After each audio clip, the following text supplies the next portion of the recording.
நீங்கள் கேட்டுக்கொண்டிருப்பது HelpAge India Thamaraikulam முதியோர் கிராமத்தில் இருந்து ஒலிக்கும் கடல் வாணி.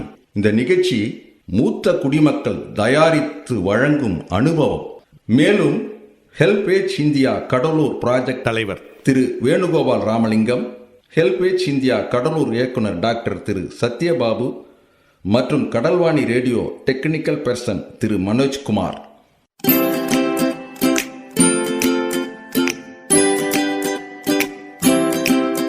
தந்தனத்தம் என்று சொல்லியே வில்லினில் பாட, ஆமா வில்லினில் பாட வந்துடுச்சு கடல்வாணியே, வந்துருச்சு கடல்வாணியே. நல்ல நல்ல கருத்துக்களா நாங்களும் தினமும் பாட, நாங்களும் தினமும் பாட, சொல்ல வந்த கருத்துக்களா நீங்களும் தினமும் கேட்க, நீங்களும் தினமும் கேட்க. வந்துடுச்சு கடல்வாணியே, வந்துருச்சு கடல்வாணியே.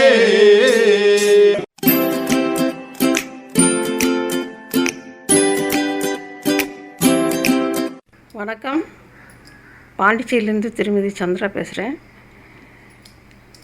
பழைய நினைவுகள், குழந்தைகள் பருவத்தில் நடந்த நினைவுகளை இப்போ உங்கள்கிட்ட பகிர்ந்துக்கிறேன். அந்த நிகழ்ச்சி எனக்கு ரொம்ப ரொம்ப மகிழ்ச்சியாக இருக்குது. நீங்களும் உங்கள் பழைய நினைவுகள் நினச்சி மகிழ்ச்சியாக இருங்க. இப்போ குழந்தை பருவத்தில் அப்படின்னா ரொம்ப குழந்தை இல்லை, 12 வயசு, அது சிறுமி அப்படின்னு சொல்லுவாங்க. 12 வயசுக்கு அப்போல்லாம் எனக்கு தெரிஞ்சு எல்லாம் கொஞ்சம் கொஞ்சம் நல்லா நினைவு இருக்குது. அப்போ திருவிழா மதுரை சித்திரை திருவிழா அப்படின்னு ஆரம்பிப்பாங்க. சித்திரை பிறந்தோடனே சித்திரை திருவிழா வந்துடும்.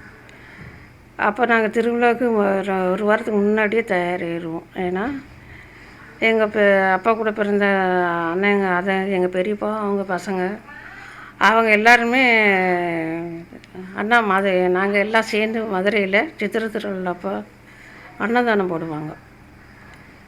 அப்போ நெல், அரிசி இதெல்லாம் தயார்படுத்தி அதுக்கு தேவையானதெல்லாம் பார்ப்பாங்க வண்டி. அப்போ திருவிழா டயத்தில் நாங்கள் மாட்டு வண்டி ராத்திரி ஒரு 10 மணிக்கு கிளம்புவோம். எல்லோரும் ரெடியாக இருக்க சொல்லிட்டு பக்கத்தில் சொல்லிட்டு போயிடுவாங்க எங்கள் பெரியப்பா, அவங்க பசங்க எல்லோரும்.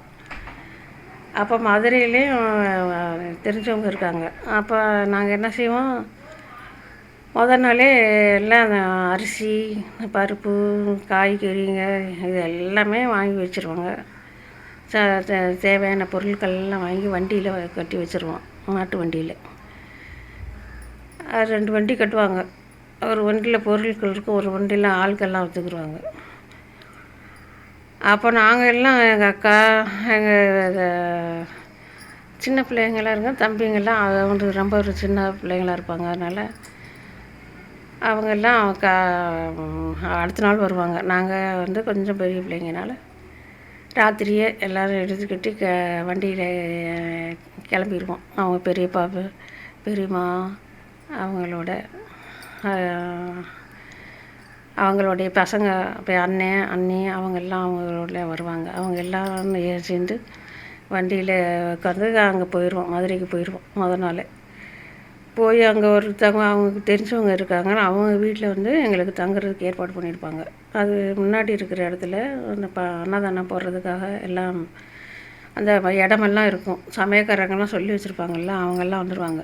அப்போ நிறைய காய்கறி இதெல்லாம் எடுத்து போடுவாங்க. நாங்கள் எல்லோரும் சேர்ந்து எல்லாம் அவங்களுக்கு உதவி செய்வோம். காய்கறி வெட்டி கொடுக்குறது இதெல்லாம் ராத்திரியே நடக்கும்.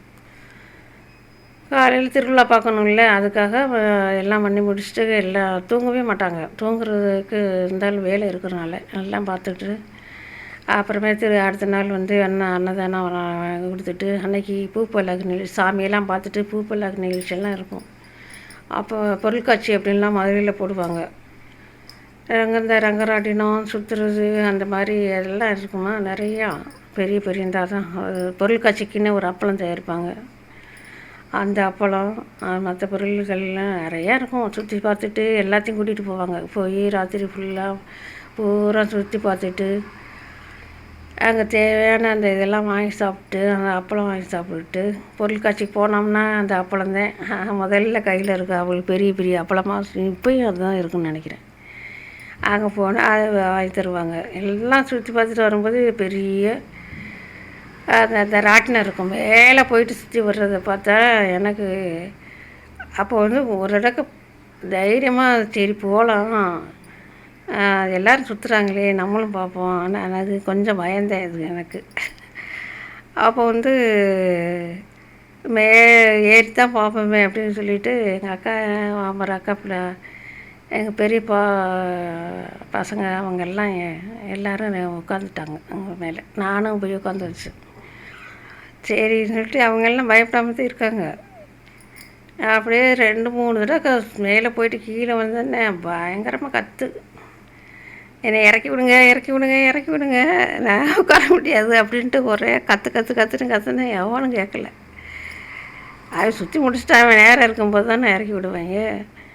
நான் கண்ணை இருக்க மூடிக்கிட்டு அந்த சங்கிலி அந்த இதை பிடிச்சிக்கிட்டு அப்படியே கற்றுக்கிட்டு தான் இருக்கேன். வேறு யாரும் எனக்கு நிப்பாட்டெல்லாம் இல்லை.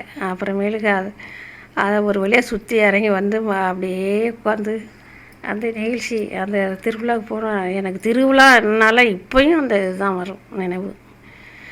அவங்களோட போய் அந்த திருவிழாவுக்கு போகிறது, இந்த பூப்பல்லாக்கு பார்க்குறது, பொருட்காட்சி பார்க்குறது, அந்த ராட்டினம் சுற்றுறது தான் முதல்ல வரும். அப்போ இருந்து இப்போ வரைக்கும் அந்த ராட்டினத்தில் நான் ஏறவே இல்லை. அவ்வளோ ஒரு இது பயம். ஆனால் அதில் போனால் நல்லது தான் சொல்லுவாங்க. ரங்கராட்டினம் அப்படின்ற ஒரு இதே ஒரு இருக்குது.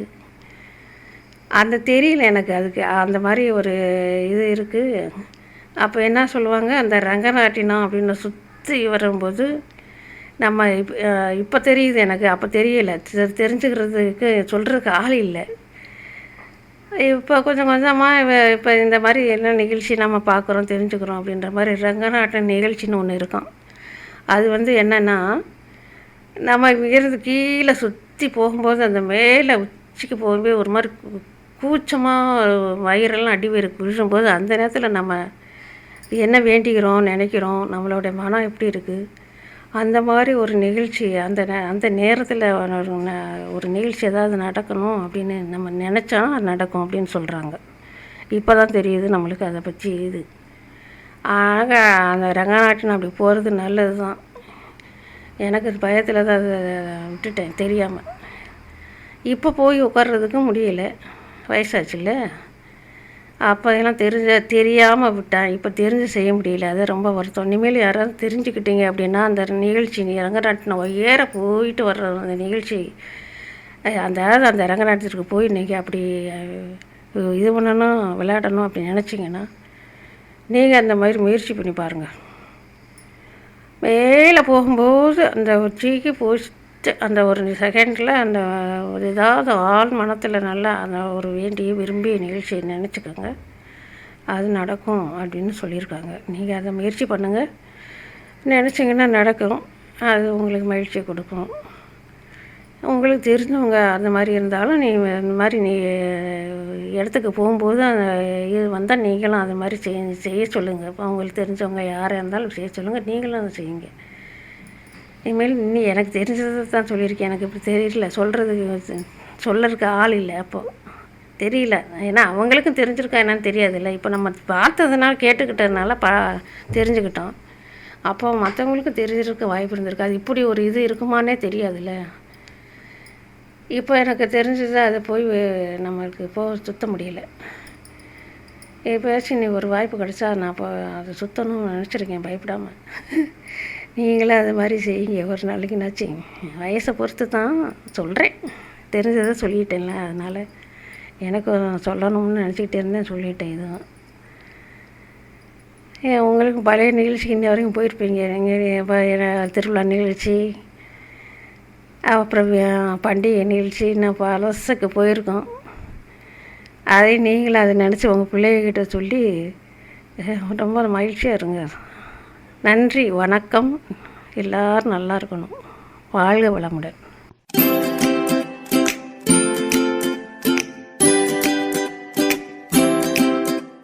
நேயர்களே, இந்த அனுபவ நிகழ்ச்சி இத்துடன் நிறைவு பெறுகிறது.